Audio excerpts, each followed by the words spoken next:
अंत भला तो सब भला। रोली की शादी उसके माँ बाप एक आलसी लड़के से करा देते हैं।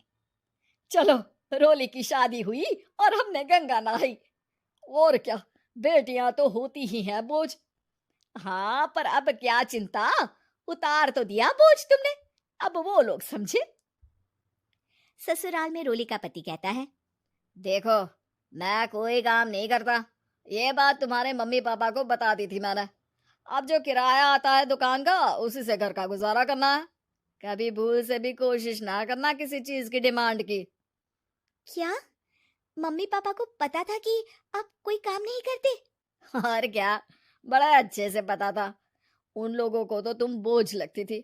बोल रहे थे कि बस शादी कर लो, और कोई मतलब नहीं है। रोली को ये सुनकर बहुत गुस्सा आता है, लेकिन करती भी तो क्या, क्योंकि वो जानती थी कि उसके माता पिता ऐसे ही हैं। जैसे तैसे रोली दिन काट रही थी।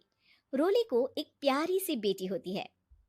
धीरे धीरे वो बड़ी होती है और उसके साथ उसकी जरूरतें भी बढ़ती जाती हैं।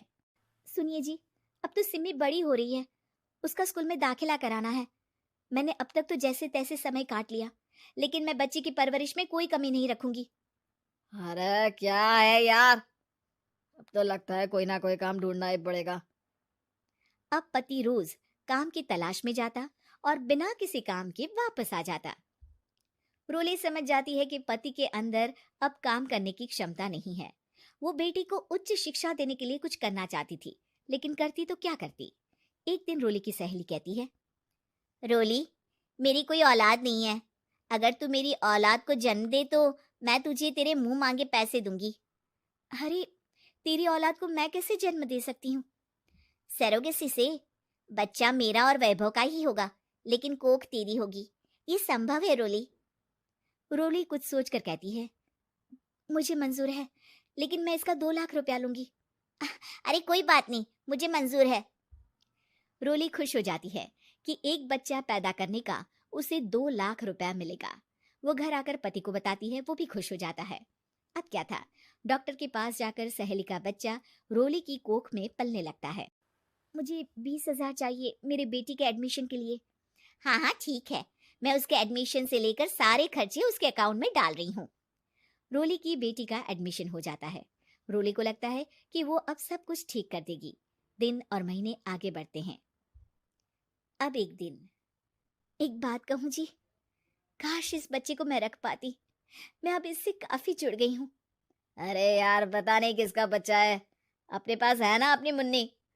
हाँ, लेकिन अब मैं भी इस बच्चे से जुड़ाव फील करने लगी हूँ। लेकिन मैं ये जानती हूँ कि ये मेरा बच्चा नहीं है। दोनों की जिंदगी ठीक चल रही थी, लेकिन कहते ना कि सुख का पल ज्यादा लंबा नहीं होता। एक दिन रोली की सहेली का फोन आता है। रोली, मुझे अब ये बच्चा नहीं चाहिए, मैं अपने पति को छोड़ रही हूँ। अरे लेकिन मुझे पैसों की जरूरत है, बच्चा तुम्हारा है, मैं क्या करूंगी? सहेली बिना कुछ बोले फोन काट देती है, फोन स्विच ऑफ कर देती है। लेकिन रोली के जीवन का तूफान यहीं नहीं रुकता। रोले, मैं इतना भार नहीं उठा सकता। आज पढ़ाई का पैसा मांग रही हो, कल को शादी, कॉलेज और पता नहीं क्या क्या। मैं तुम्हें छोड़ रहा हूँ। अपनी बच्ची उठाओ और निकलो इस घर से। अरे पर मैं कर तो रही हूँ ना बच्चे के लिए काम, आप आराम से रहिए ना। क्या काम कर रही हो, देख रहा हूँ मैं। ये छोटा शहर है, यहाँ लोगों को बात बनाते वक्त नहीं लगता। तो मैं क्या करूं?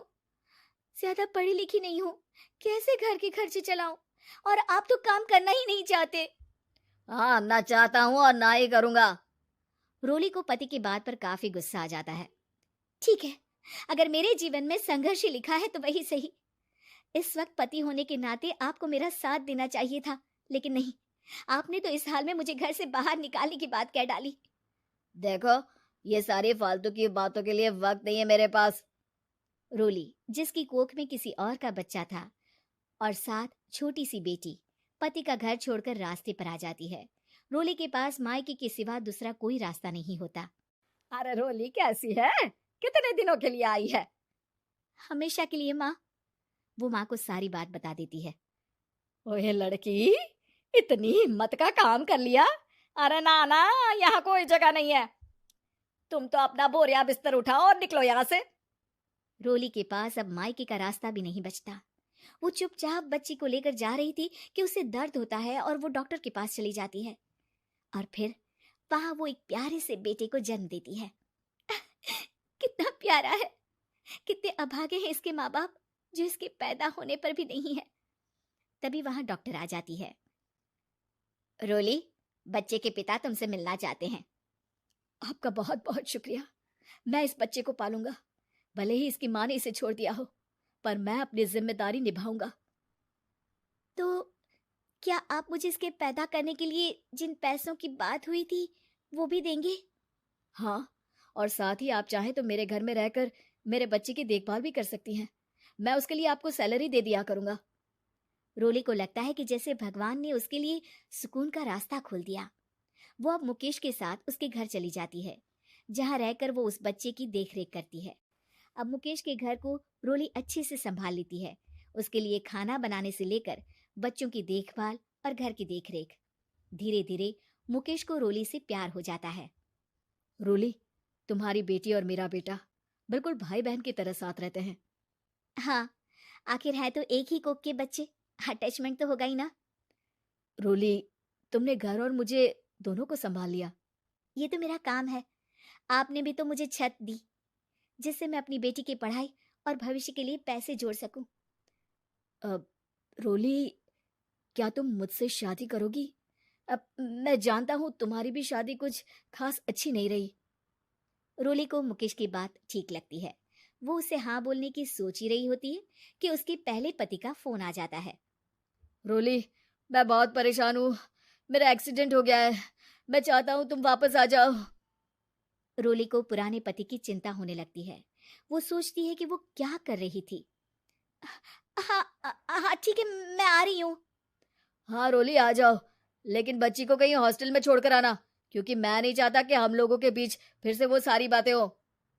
रोली को समझ आ जाता है कि पति आज भी सुधरा नहीं है। वो पति के पास जाने से इनकार कर मुकेश को हाँ कर देती है।